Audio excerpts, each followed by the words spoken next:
Dire le vrai, la vérité, c'est dire le réel. Sauf que le réel, la réalité, on ne peut que s'en approcher, se la représenter.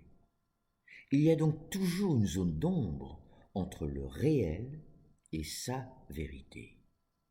Sur Terre, la vérité absolue n'existe pas.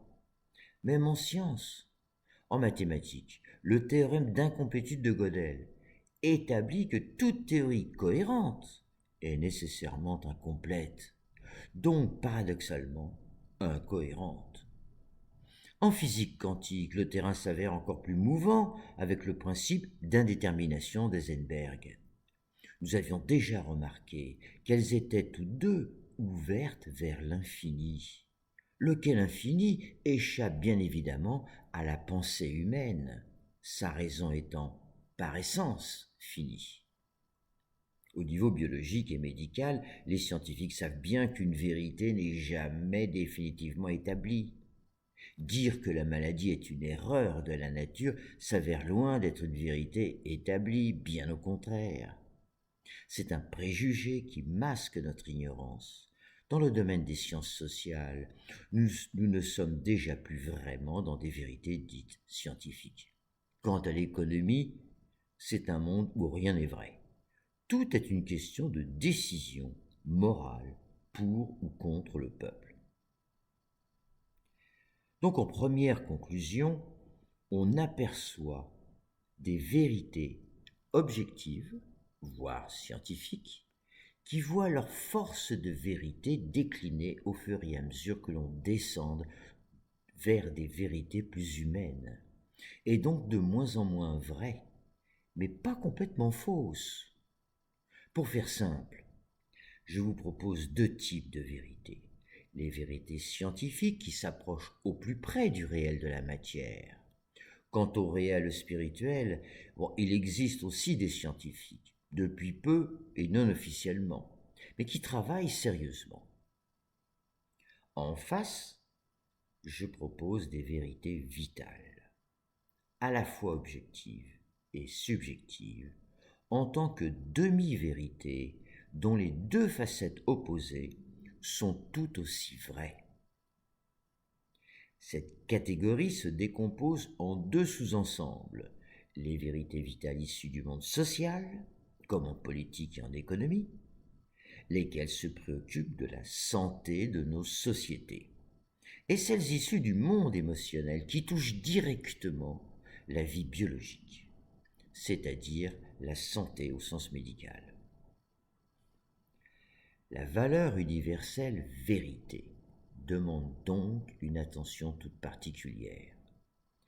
D'abord, il convient de bien distinguer la vérité scientifique, qui a comme contraire l'erreur, l'hypothèse nulle, amorale, de la vérité vitale, une vérité morale vécue, et qui a comme opposé le mensonge. Les vérités vitales ou demi-vérités ne sont pas des mensonges. Le menteur sait qu'il ment, tandis que le tenant d'une demi-vérité croit à sa vérité, mais il oublie qu'autrui en face détient aussi sa propre vérité, lesquelles a priori s'opposent.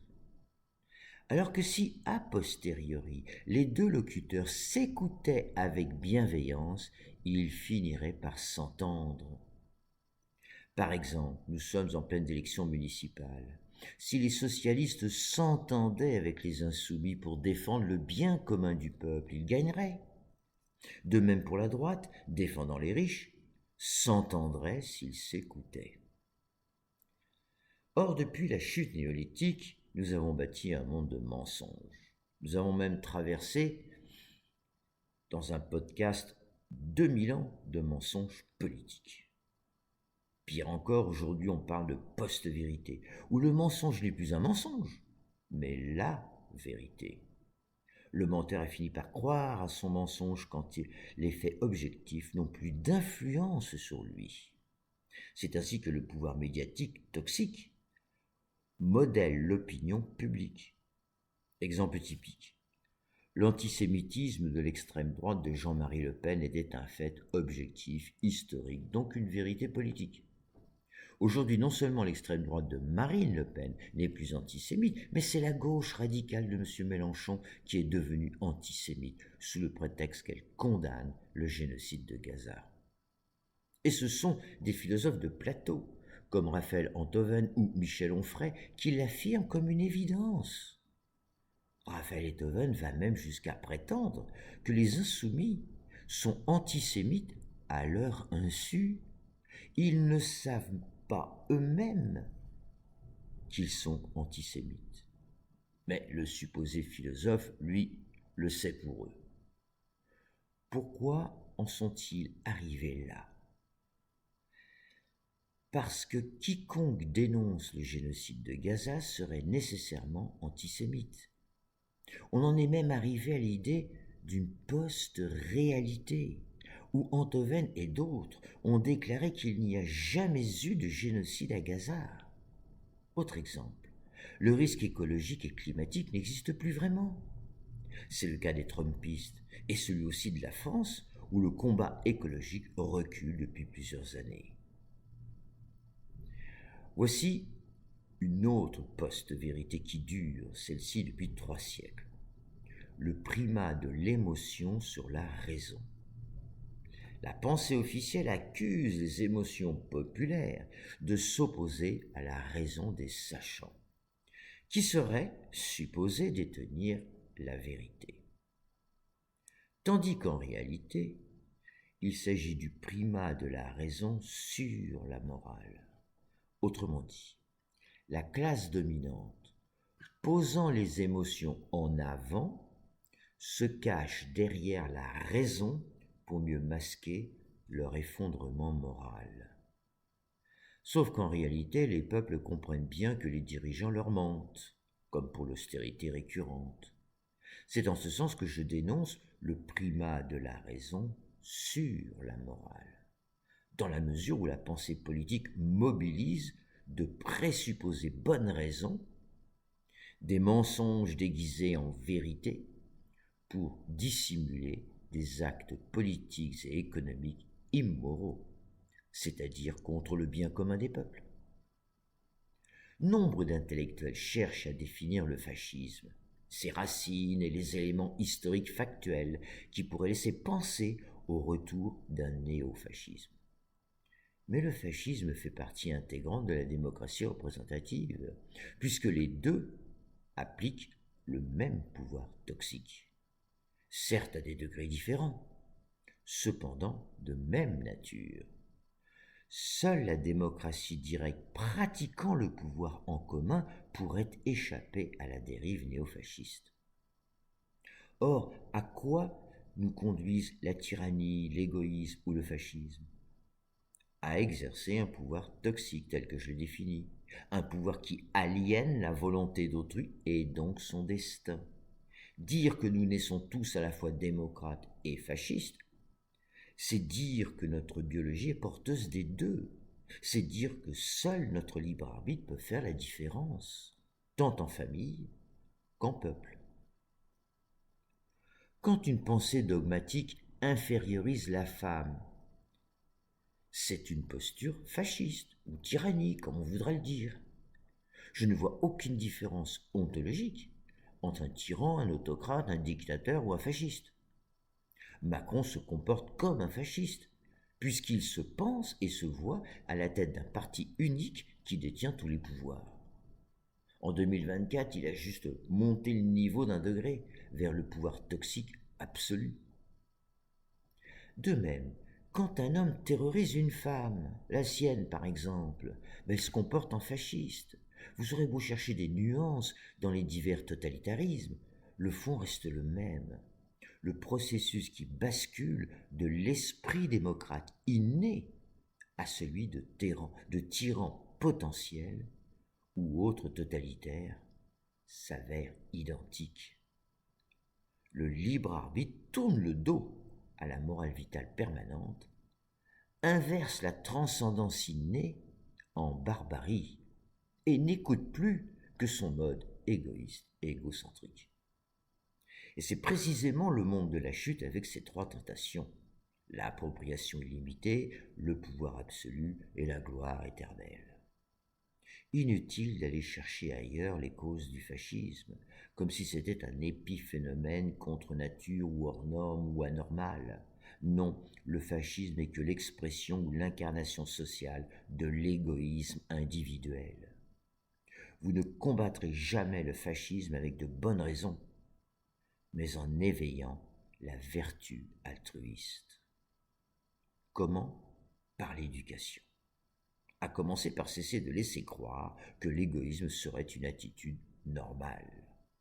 Non, l'égoïsme est une maladie individuelle et sociale. Dans le podcast sur l'altruisme, j'ai cité un texte magnifique de Nietzsche. En voici un morceau, je cite. Il existe un autre égoïsme, par trop pauvre, affamé, qui veut toujours dérober cet égoïsme des malades. L'égoïsme malade, maladie, malabitus, il regarde avec l'œil du voleur tout ce qui brille, avec l'avidité de qui a faim. Il jauge celui qui a beaucoup à manger, et toujours il se faufile à la table de ceux qui donnent. L'égoïsme malade ici s'oppose radicalement à l'altruisme sain et sacré. Je reprends. C'est la maladie et une invisible dégénérescence qui s'exprime à travers une telle avidité. C'est du corps malade que parle l'avidité voleuse de cet égoïsme. Fin de citation. La dégénérescence signifie perte des qualités naturelles, perte de l'amour inné. Remplacez égoïsme malade par fascisme et vous en avez une bonne définition. Nous savons en effet que la vie est contagieuse. Il s'agit d'un phénomène social inconscient, parfois très utile pour se socialiser, parfois conduisant à une sorte de post-vérité où le réel s'efface pour une réalité illusoire. Mais à ne pas confondre avec l'imitation qui, elle, est un acte conscient. La contagion s'opère essentiellement au niveau émotionnel, comme le rire ou la tristesse.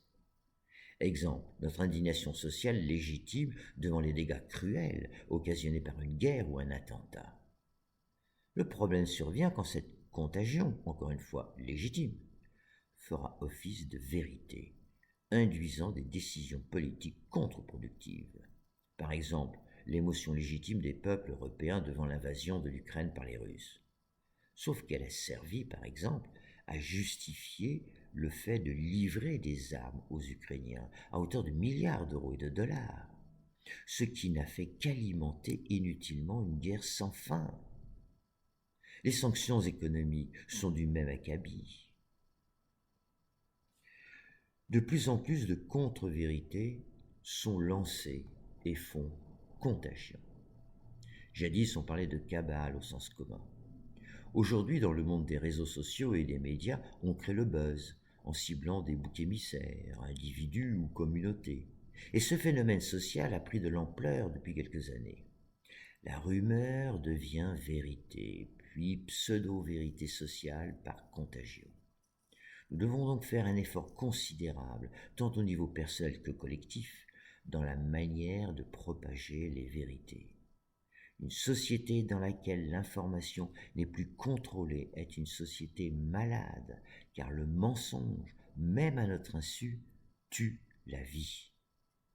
Tout aussi malade qu'une société dans laquelle l'information vraie est trop contrôlée, car la censure, elle aussi, tue la vie. Autre exemple, la vérité historique et politique. C'est une vérité qui pose un vrai problème dans tous les domaines de la vie en société. Et c'est elle qui est visée par le mot apocalypse, révélation de la vérité. Si le peuple connaissait la vérité de ce qui se trame dans son dos depuis la chute néolithique, ce serait la fin de ce monde immoral. L'histoire d'un peuple évolue, mais on ne doit jamais oublier que cette histoire sera toujours porteuse de mensonges. qu'elle ne révélera jamais toute la vérité vraie, et surtout que le peuple voisin de ce même peuple, qui de manière factuelle partage une partie de cette histoire, mais ne la verra jamais avec les mêmes yeux. Exemple, la Commission européenne vient d'officialiser l'histoire du nazisme et du communisme soviétique en les condamnant tous deux, juridiquement, pour les mêmes crimes contre l'humanité. Et ceci, étrangement, en pleine guerre russo-ukrainienne, tandis que Poutine s'apprête, au même moment, à fêter avec son peuple la victoire de l'URSS contre Hitler. Bien évidemment, Poutine se sent personnellement visé, d'autant que qu'il ne cesse de parler de dénazification pour justifier son invasion de l'Ukraine. Étrange coïncidence diplomatique qui semble oublier que le nazisme a d'abord été battu grâce au sacrifice de 26 millions de combattants soviétiques. Je ne dédouane pas les crimes du communisme soviétique, je veux juste montrer un exemple de demi-vérité dans l'histoire des peuples. Plus encore, la vérité politique semble totalement inexistante. Et c'est là le véritable drame. Car dans l'histoire humaine, le mensonge politique visant à cacher les réelles intentions des gouvernants belligérants a toujours été un ferment de haine, de violence et de guerre. Un bel exemple de mensonge politique est celui du général Colin Powell, qui, une fiole vide à la main, le 5 février 2003, a fait croire au monde entier que l'Irak possédait des armes de destruction massive. Mais alors pourquoi systématiquement mentir au peuple? Pour masquer une dynamique dévastatrice d'appropriation immorale. Ainsi que nous l'avons tous appris à l'école, la Grande Guerre, qui a fait 18 millions de morts, a été déclenchée suite à l'assassinat par des nationalistes serbes de l'archiduc François Ferdinand de Habsbourg, héritier du trône d'Autriche-Hongrie à Sarajevo le 28 juin 1914. Mais là encore, la vérité est ailleurs. Par exemple, Marine Janin, dans un article publié le 29 mars 2021 et mis à jour le 4 avril 2022, écrit ceci, je la cite. « Pour plonger aux racines profondes de la Grande Guerre, il faut remonter à la seconde moitié du XIXe siècle. La révolution industrielle et la colonisation. » Fin de citation. Ce qui nous ramène encore une fois au pouvoir toxique de l'argent. De la même manière, en Europe, tous les commentateurs, journalistes et experts condamnent actuellement sans nuance la guerre russo-ukrainienne, ou plus précisément l'agresseur Poutine qui a déclaré la guerre le 24 février 2022. État de guerre qui par ailleurs existait depuis 2014, du fait notamment de l'Ukraine et des gouvernants occidentaux.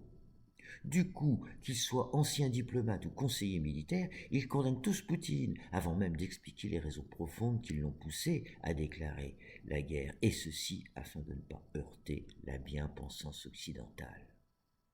Mais quelles sont véritablement les intentions cachées des gouvernants occidentaux, surtout américains, et de Poutine? Pourquoi les premiers font-ils voter l'envoi exorbitant d'armes au profit du gouvernement ukrainien? Quelle vérité cachée peut justifier un tel chaos économique et surtout meurtrier en Europe? À l'heure où j'écris, c'est la guerre contre l'Iran.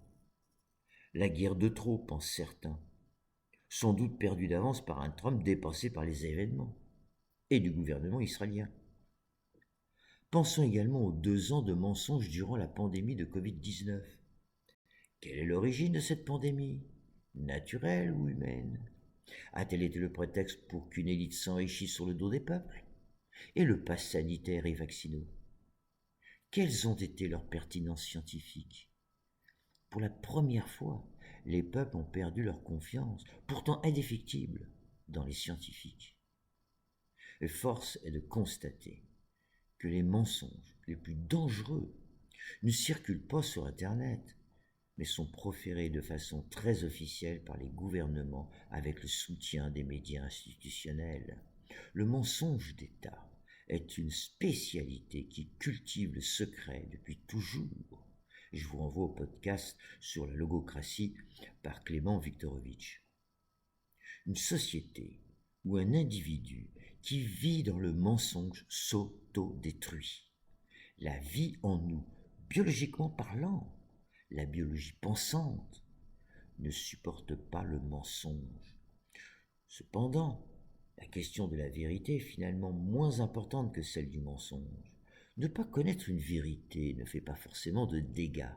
Mon mari me trompe et je ne le sais pas. En revanche, le jour où je vais découvrir sa trahison, là, je vais souffrir. De même, ce qui crée la souffrance sociale d'un peuple, c'est le fait de sentir qu'on lui ment, qu'il est cocu. En France, nous trouvons que la démocratie fonctionne de moins en moins bien, depuis plusieurs décennies. Ce mal-être social, assez spécifique à la France, provient tout simplement d'une accumulation de mensonges politiques et médiatiques. Abordons la vérité vitale au niveau biologique, ou vérité de vie, comme l'appelait Françoise Dolto. Elle est une vérité morale vécue par tous les êtres humains au sein de leurs relations. Dans le roman familial, nous avons tous vécu des demi-vérités qui a priori s'opposent et qui appellent chacun d'entre nous à faire l'effort a posteriori d'écouter la demi-vérité d'autrui. Une mère aime son enfant de son mieux, mais l'enfant en veut plus car il prend l'amour de sa mère pour un droit, alors qu'elle le voit, elle, plutôt comme un devoir. Eh bien, les deux ont à moitié tort. J'ai nommé sursummer le processus thérapeutique, prendre soin d'eux, consistant à dépasser les oppositions sans les nier, afin d'en faire des altérités complémentaires, et donc à accueillir la demi-vérité opposée et contradictoire. C'est en se sursumant, c'est donc la transcendance innée, que l'on peut établir une paix durable en famille, en amour et en amitié, et régler tous les conflits émotionnels. Personne ne ment à autrui, mais chacun vit l'événement à sa manière. Je t'ai aimé comme j'ai pu. Non, tu m'as mal aimé, du moins pas comme je l'aurais voulu. Ainsi, telle la particule quantique, pouvant être à la fois onde et corpuscule, la vérité prendra différentes formes selon le vécu de chacun.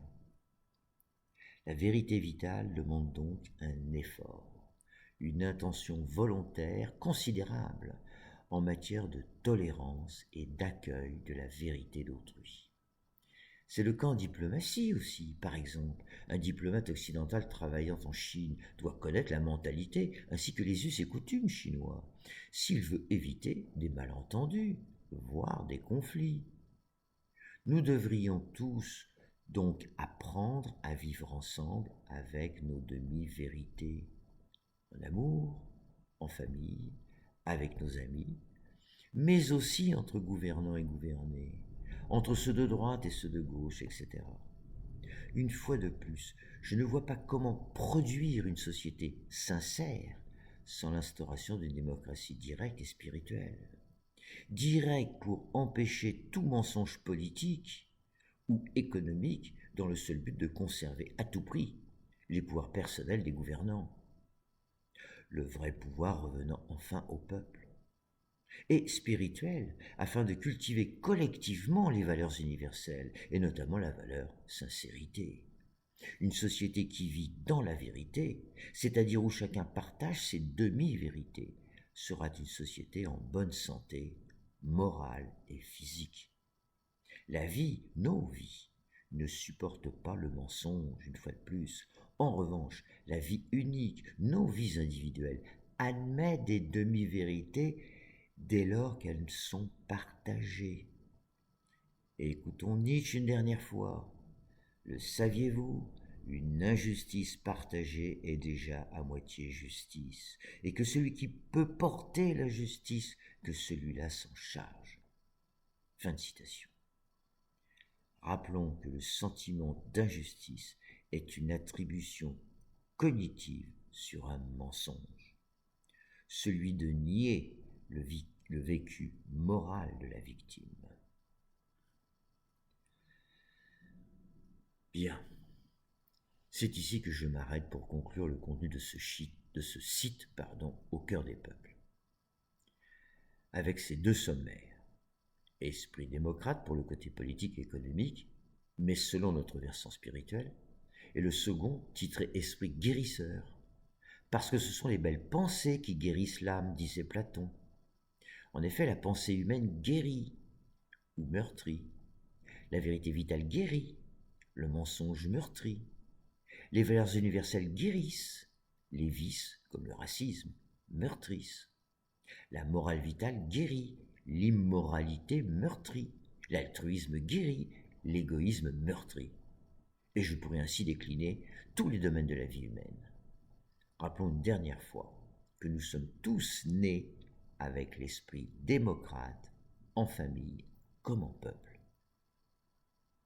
En dernier ressort, que l'on soit croyant ou non, il a été remis à notre libre arbitre de décréter dans quelle vie bonheur ou malheur voulons-nous vivre, au singulier comme au collectif. Ma réponse politique, spirituellement politique, s'avère la démocratie directe, dans laquelle le dernier mot doit nécessairement revenir au peuple. Il est le seul garant d'une compétence morale, les valeurs universelles, et d'une réelle sagesse, ou l'art de manier les contradictions et les dilemmes moraux. Je n'ai aucune idée du moment de bascule que nous attendons tous, ou presque, excepté bien évidemment les propriétaires dominants. Mais je suis certain d'une chose, soit nous basculerons en vraie démocratie, en vie bonheur donc, soit en régime tyrannique ou fasciste, c'est-à-dire en vie malheur. Quelle que soit sa forme politique et économique, ce sera l'une ou l'autre. Je me suis attaché tant bien que mal à faire pénétrer la vie spirituelle dans le dur, le politique et l'économique. Inutile de vous dire que l'exercice est loin d'être facile. Et j'ai conscience qu'il ne s'agit que d'une ébauche philosophique. Cette base de travail, dont l'enseignement principal m'a été confié par les anges au travers de ma bien-aimée, nécessite des chercheurs chevronnés pour en réaliser un vrai corpus au service des peuples. Toute autre considération hors du peuple ne peut que conduire à la tyrannie, au fascisme. À ceci, il faut également tenir compte de l'intrusion de l'intelligence artificielle dans nos vies, faste et néfaste. Là encore, la pierre angulaire, face à ce nouveau phénomène technologique, réside dans la morale vitale permanente. Sans elle, dans tous les domaines, nous nous autodétruirons. Nul de sensé ne peut prétendre le contraire. Enfin, je reste disponible pour toute personne qui souhaite poser des questions ou introduire une réflexion, corriger ou améliorer. Prenons soin de nous en commun. Et pour une dernière fois, très très grand merci pour votre patience.